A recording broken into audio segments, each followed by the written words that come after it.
Hello, welcome back to my channel.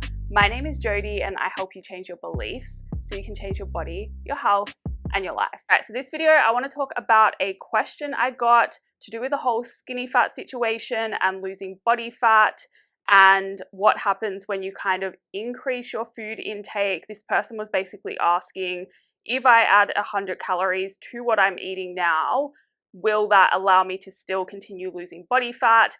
And I think it's a really good topic because I know a lot of you are really scared to eat more.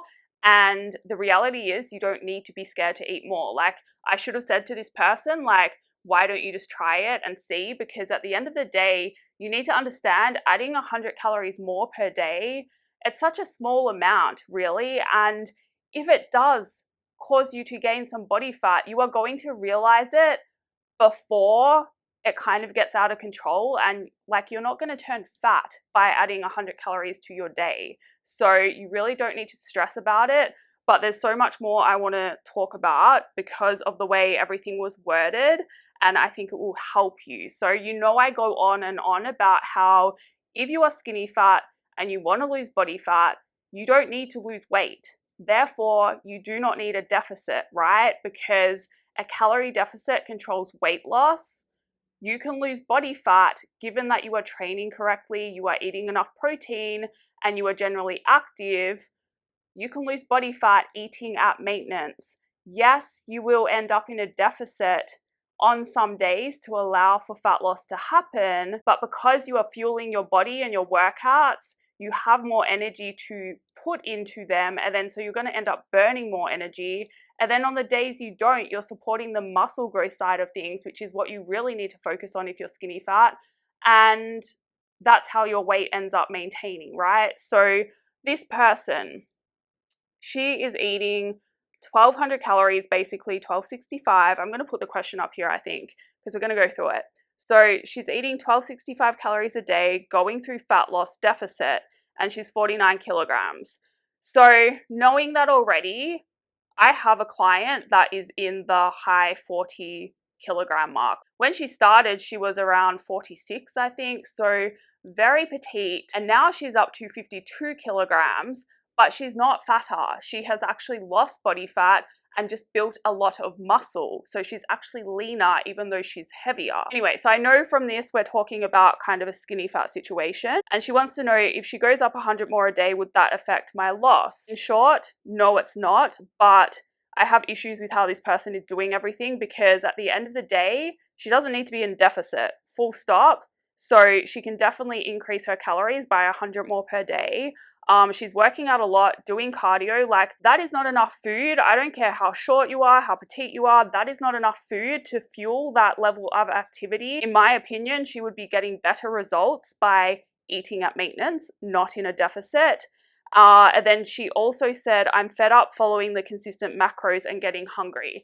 Now, something you have to understand is if you want to lose weight or if you want to lose body fat even, hunger is part of that. You should be getting hungry and you should be happy about it, but it's also a big sign that she does need to eat more, because if you are eating at maintenance, you will be getting hungry for the meals that you're eating, but then you'll get to eat, so you're satisfied, right? Like, you actually can fuel that hunger, but you're not overeating either so that you're always constantly full and you're not like ready for your next meal. If you're not eating enough when you're going through this body recomposition journey, that's when you're going to be like always hungry and feeling like you're not getting enough, and that is going to impact your performance in the gym, and that is going to impact the results that you get. In my opinion, your results are not going to be optimal based on what they could be if you were eating more food. So anyway, I asked this person, do you want to lose weight or fat?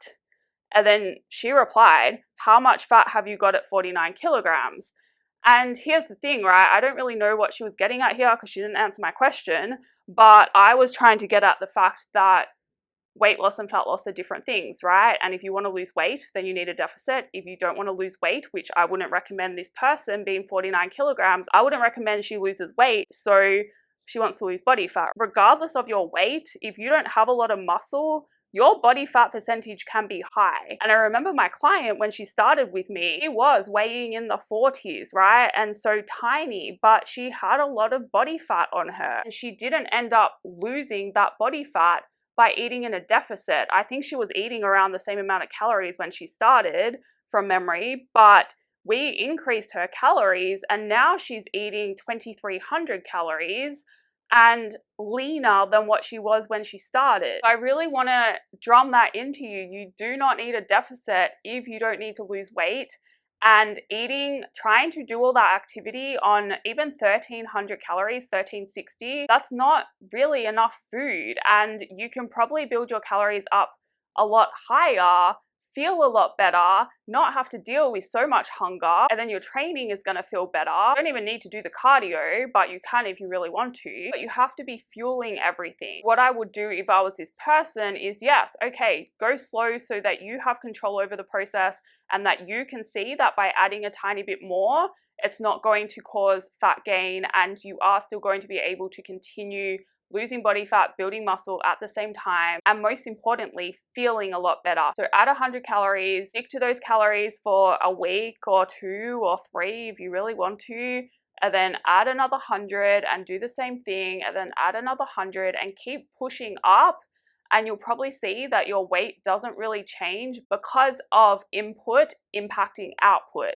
And if your weight does go up a little bit, if you have a lot of muscle that you actually need to build, and I know a lot of you think, oh, I have enough muscle already, it's fine, but you probably don't have as much muscle as you think. If your weight slowly goes up, you can still be getting leaner because you're building so much more muscle. But remember, muscle is denser than fat, so you can look leaner even at a heavier weight. Anyway, so I'd keep pushing calories up and you can get leaner as you do that if you do things properly and if you're training properly. If you're able to do 4 workouts plus 2 cardio sessions per week on that little amount of food, I would say something is not right with your training, or you are not training optimally or hard enough. And remember, there's different types of hard when it comes to training. It's not about getting sweaty and getting your heart rate up. It's about pushing with intensity. Anyway, that is all for this video. Thank you for watching. If you have any questions, feel free to send me an email. If you liked it, please like it. If you'd like to see more, please subscribe. And if that's the case, I will see you in the next video.